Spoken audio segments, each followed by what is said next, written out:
Halo bosku, kembali saya Timothy di sini. Selamat datang di channel Timothy AG Jok. Nah, hari ini saya akan memberikan tips modifikasi dan menjelaskan kelebihan dan kekurangan daripada sebuah Mazda CX-5 generasi pertama.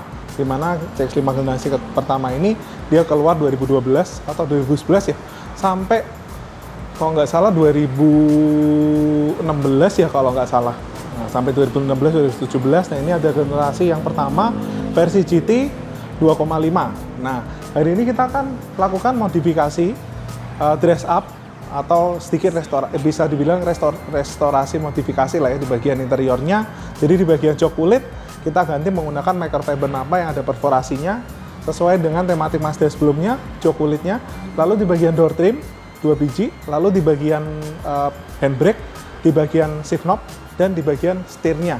Dan karena mobil ini di bagian pintunya ini belum ada peredam butilnya, kita lakukan penambahan peredam di bagian 4 pintu, lalu di bagian lantai bawah. Nah, untuk videonya kalian bisa ikutin before proses dan afternya seperti ini.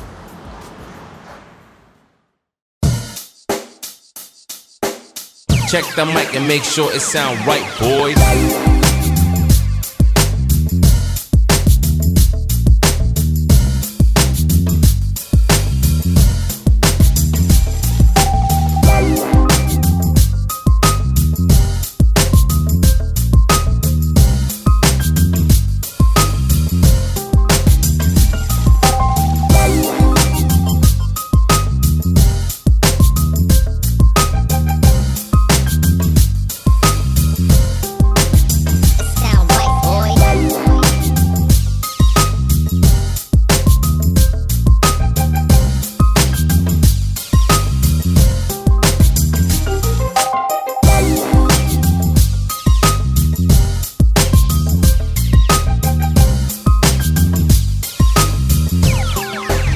It sound right, boys.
Sound right, boy.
Nah, jadi kelebihan daripada Mazda ini adalah keren. Jadi kalau misalkan kalian bawa mobil ini, walaupun ini tahun 2011 sampai 2016-2017 ya, bawa mobil ini tuh tetap kerasa kalian tuh orang mapan gitu ya. Biasanya karena mobil ini tampilan entah kenapa ya, auranya itu aura orang yang udah mapan pakai mobil ini. Jadi kalau misalkan bawa mobil ini itu langsung kerasa derajat kalian tuh naik. Apalagi habis turun dari mobil ini, atau mungkin kalian foto-foto di Instagram, walaupun ini bukan mobil yang baru lagi, tapi prestisnya itu masih dapat gitu. Lalu yang kedua adalah fitur. Nah, mobil ini fiturnya luar biasa karena di tahun-tahun segini dia udah ada active headlamp, lalu juga udah proyektor, lalu juga di beberapa tipe dia udah bisa ngerem sendiri ya, kalau nggak salah tuh fitur apa gitu.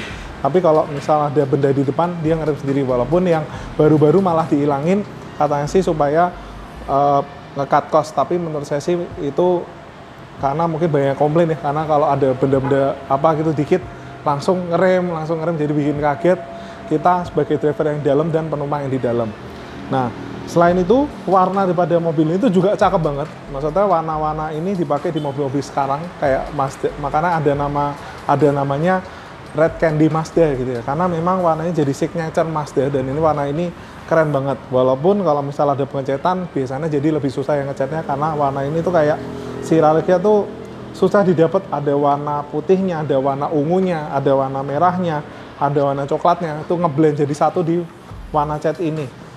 Nah, jadi sebenarnya kelebihan Mazda ini adalah prestis dan keren dan fitur gitu.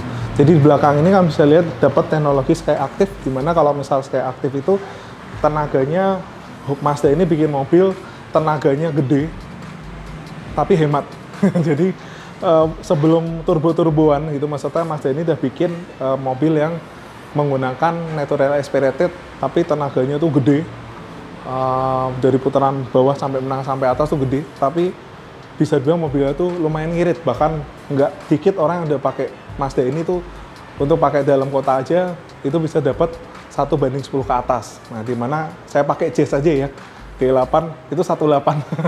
Mobil ini bisa 110, jadi luar biasa hemat sekali mobil ini karena kompresinya tinggi, dan juga selain kompresinya tinggi itu bisa menggunakan BBM oktan 91, dimana kalau misal mobil-mobil zaman sekarang nih yang turbo-turbo itu biasanya minimal oktan 95, oktan 94, tapi mobil ini walaupun NA-nya itu kompresinya kalau nggak salah 13/1 ya, itu bisa menggunakan Pertamax gitu, oktan 91, atau mungkin diakalin pakai Pertalite tapi tambahin aditif ya, supaya agak naik lagi oktannya seperti itu.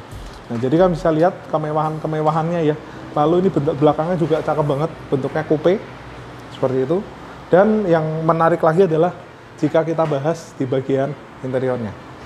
Nah, lalu yang kelebihan selanjutnya adalah dia punya mesin yang cukup awet, karena saya beberapa ngobrol dengan beberapa pemakai Mazda, itu rata-rata mereka cukup oke dengan durability mobil ini. Maksudnya udah pakai 10 tahun, udah pakai 5-10 tahun, tapi nggak ada masalah-masalah yang serius, paling biasanya di aki. Jadi mesinnya itu awet, transmisinya awet, lalu dia punya kaki-kaki juga cukup awet, walaupun kalau diganti itu harganya lumayan, tapi durability itu oke gitu. Jadi secara mesin, transmisi, dan kaki-kaki cukup oke. Cuma memang akinya boros, karena mobil ini menggunakan aki yang gede banget ampernya, karena dia menggunakan iStop. Jadi akinya dia juga cukup mahal, kalau nggak salah satu akinya itu sekitar 2-3 jutaan kalau aftermarket. Kalau di Mazda kalau nggak salah tuh 4 jutaan ya untuk akinya, karena memang ampernya gede banget dan spesifikasi khusus karena dipakai untuk iStop. Dia harus bisa menggerakkan sistem AC, sistem electrical di mobil dengan mesin yang mati. Jadi ya itu salah satu kelebihannya daripada Mazda CX-5. Nah, sekarang kita masuk ke dalam interior sebuah Mazda CX-5. Nah, ini yang saya suka. Jadi interiornya itu berasa mewah ya, maksudnya seperti mobil idealisme mobil Eropa yang dibikin oleh negara Jepang gitu ya. Dan mobil ini CBU, jadi kan bisa lihat kayak di bagian dashboardnya ini udah soft touch, udah mewah. Di sini soft touch, setirnya udah kulit, di sini ada piano black. Walaupun di sini masih plastik, tapi banyak banget panel yang soft touch di mobil ini. Sampai kayak di pintu-pintu gini, atas ini dia soft touch. Walaupun di bawah sini dia masih plastik, tapi plastiknya tuh tebel banget. Lalu yang saya suka juga ornamen-ornamen ini. kayak bukan metal brass ya, tapi aluminium, warna aluminium atau warna chrome yang agak doff. Nah ini keren sekali, mewah. Ini mewah sekali. Lalu tombol-tombolnya ini juga fontnya tuh elegan banget itu ya. Font-font yang dipilih oleh Mazda nih.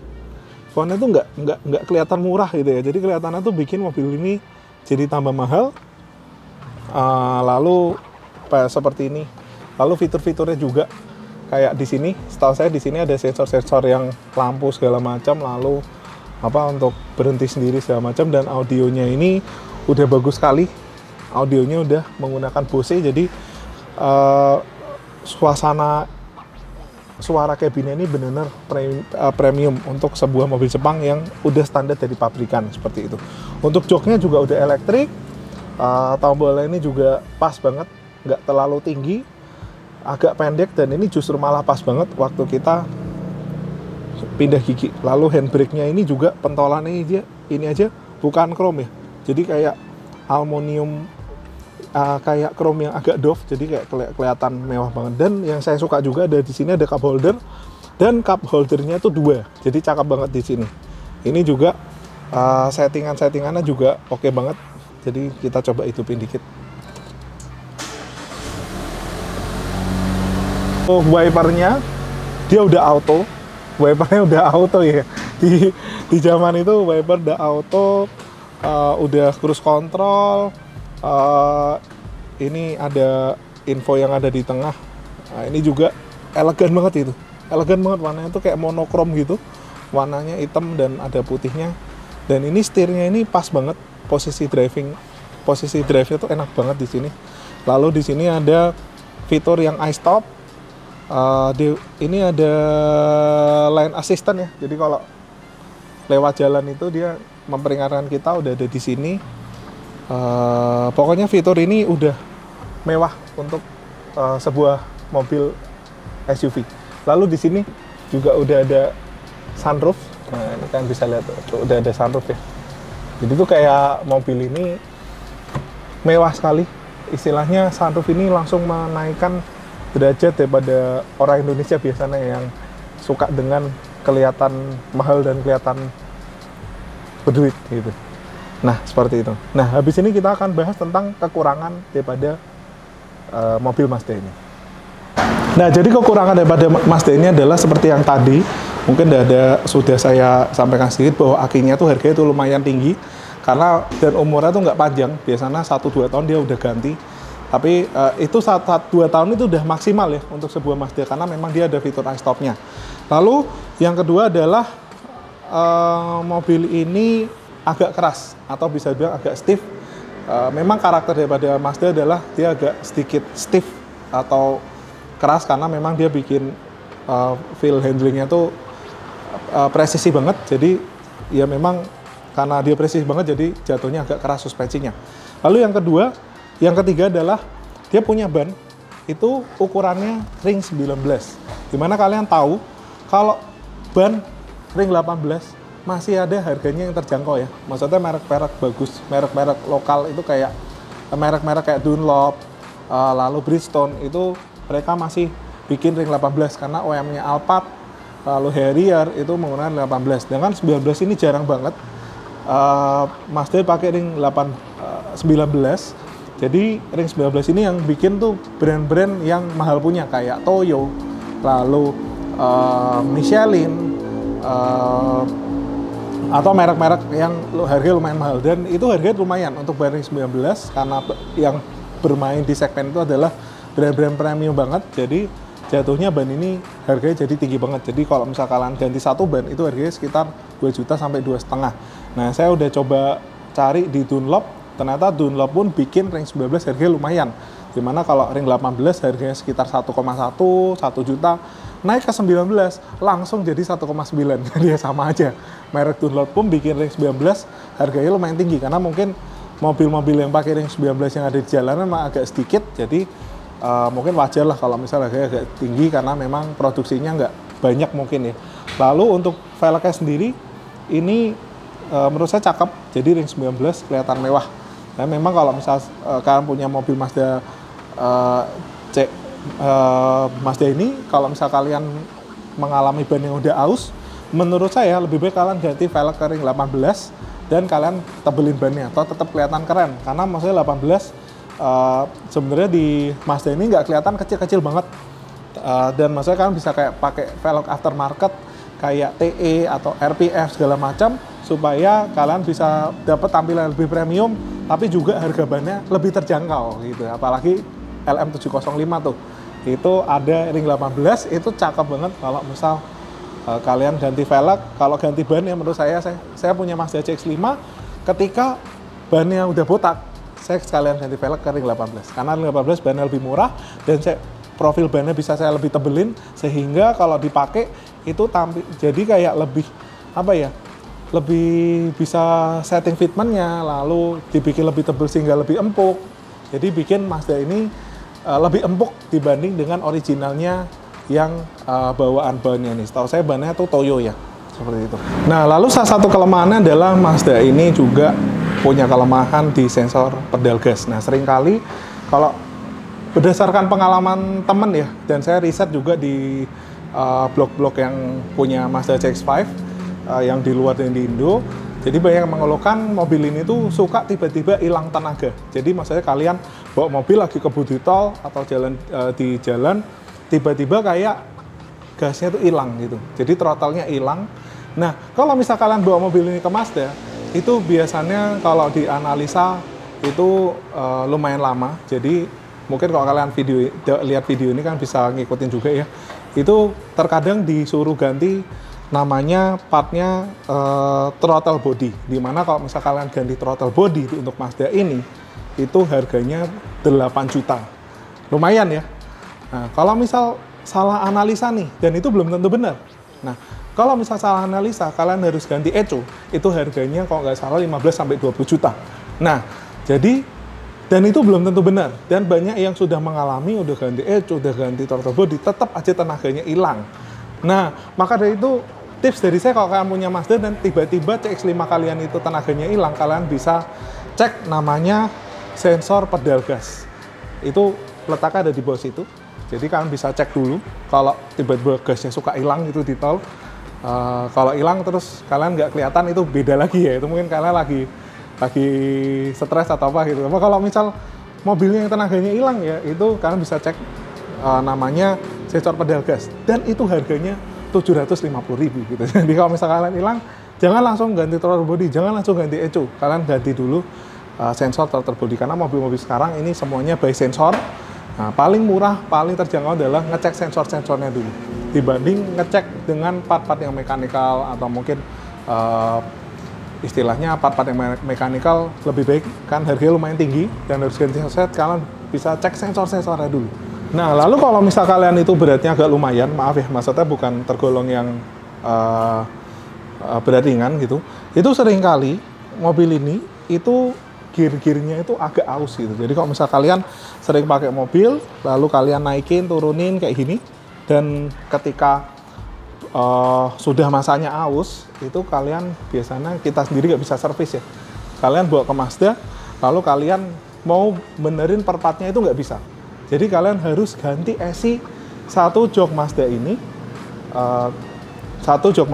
ganti satu buah yang baru, satu bijinya harganya itu 15-16 juta. Jadi kalau misalkan kalian punya Mazda ini, lebih baik kalian rawat bener-bener, atau kalian kalau apes lagi habis dapat mobil Mazda ini, ternyata motornya itu bunyi-bunyi atau susah naik atau macet. Jadi daripada kalian ganti 2 jok ini harganya 30 juta, lebih baik kalian ganti dengan jok BMW yang seri 5 misal. Itu fiturnya juga oke, itu kan bisa tebus di harga paling 10-11 juta, itu udah dapat jok BMW. Jadi harganya bisa dibilang ya cuma 30%-nya daripada original Mazda. Dan itu joknya lebih empuk, lebih gede dan lebih nyaman. Dan saya udah cek, ternyata di ruang Mazda ini untuk BMW seri 5, seri 7 itu udah masuk. Bahkan kalau kalian ganti seri 7 itu misal 18 juta lah, let's say 18 juta, itu kalian bisa dapat fitur yang lebih banyak gitu. Maksudnya di ini kalian bisa dapat fitur yang jauh lebih banyak dibanding dengan jok daripada original Mazda. Dan posisi duduknya juga jauh lebih nyaman dibanding Mazda CX-5 ini. Nah, jadi untuk Mazda ini itu sebenarnya peredamannya itu udah bagus. Nah, tapi kalau misalkan kalian pengen bagusin lagi, itu bisa gitu. Karena memang di plat Mazda ini dia nggak ada peredam butilnya. Dan di bagian bawah itu ada peredam butil sih, ada peredam karet gitu. Tapi cuma di beberapa spot aja di bagian bawah-bawah jok. Tapi yang lain belum. Nah, kalau misal kalian lagi pengerjaan jok, kalian pengen upgrade sekalian peredam, itu kan bisa ikutin di Mazda ini. Jadi di bagian pintu itu kita kasih peredam butil, karena di bagian pintu Mazda sendiri kalian bisa lihat yang tadi mungkin ada video before-nya ya, itu dia udah ada peredam akustiknya, yaitu berupa plastik yang ada penutupnya, yang tempat dinamo-dinamo itu fungsi sebagai akustik, tapi ditambahin lagi peredam butil sehingga mobil dari luar itu lebih senyap, dan ditutupnya lebih silent lagi, lebih premium gitu ya. Jadi gitu. Dan di bagian ini lantai itu kita maksimalin lagi peredamnya dengan melakukan peredam butil di bagian lantai supaya suara-suara kolong, suara luar itu lebih teredam lagi ketika kita berkendara di dalam. Nah, lalu untuk kelemahan selanjutnya adalah di beberapa kasus, dan saya udah riset juga, itu ternyata di bagian speedometer itu catnya suka pada ngelupas gitu ya, warna silver-silvernya.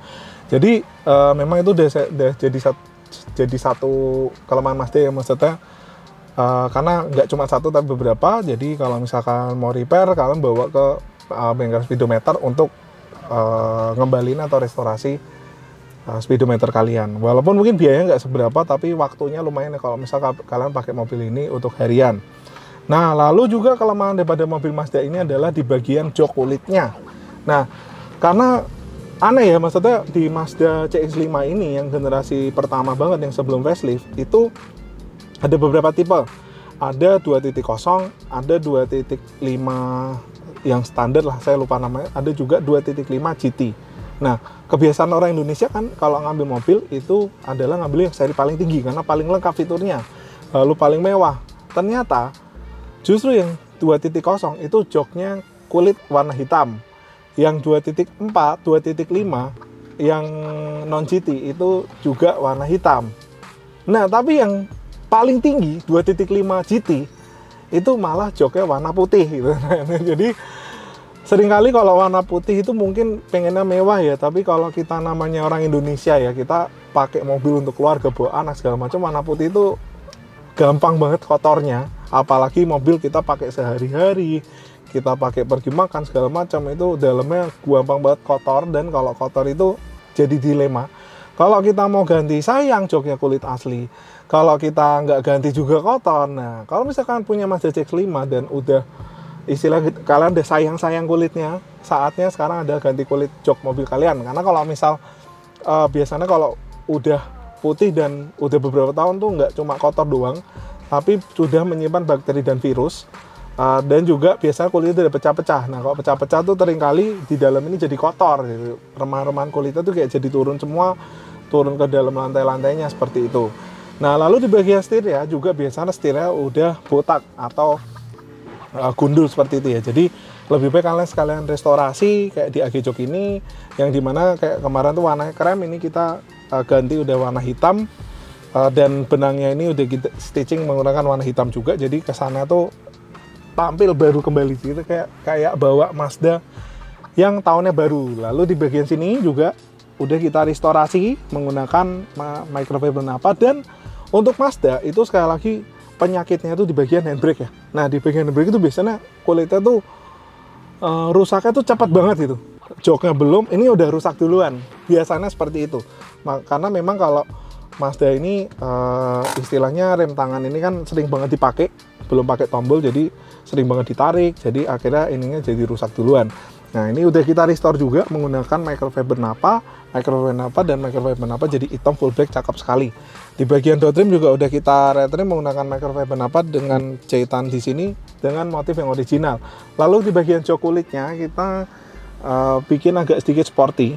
Jadi di sininya kita kasih perforasi, tetap seperti idealisme sebuah Mazda CX-5 sebelumnya, di mana tengahnya itu dia menggunakan perforasi.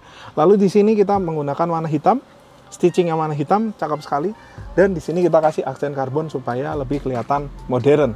Nah, jadi joknya seperti ini untuk Mazda CX-5, konturnya kita bentuk ulang. Seringkali kalau CX-5 ini kan memang joknya lumayan meluk punggung, jadi dan meluk pantat. Jadi di sini tuh yang bagian driver di ujung-ujung ini busanya udah sering rusak atau sering udah kempes lah ya. Jadi kita restorasi lagi di mobil sebuah Mazda CX-5 ini.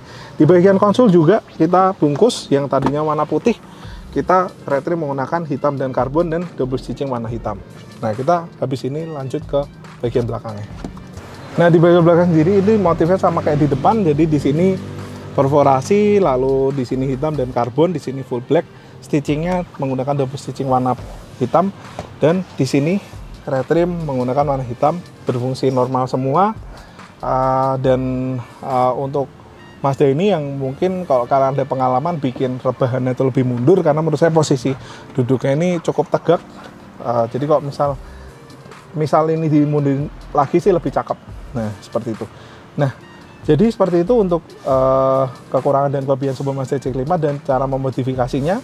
Kalau kalian suka dengan video ini atau kalian pengen modifikasi atau restorasi Mazda CX-5 seperti ini, kalian bisa melakukan konsultasi di AG Jok Semarang dengan di Serpong untuk pengen merestorasi atau pengen restorasi modifikasi seperti sebuah Mazda CX-5 seperti ini, supaya kelihatan Mazda kalian tuh baru kembali, karena memang mobil ini sangat nyaman dipakai harian. Jadi agak sayang kalau misal kalian biarin interior itu putih, terutama di Mazda CX-5 2.5 yang tipe GT. Nah, itu kan mobil paling enak, fiturnya paling lengkap, mobilnya enak dipakai, tapi joknya sayang banget warna putih. Kalau kalian sayang udah bertahun-tahun, kalian bisa rubah menjadi full black seperti ini, jadi lebih mewah dan lebih nyaman dikendarain, dan tentunya lebih praktis karena ngebersihinnya jadi lebih mudah.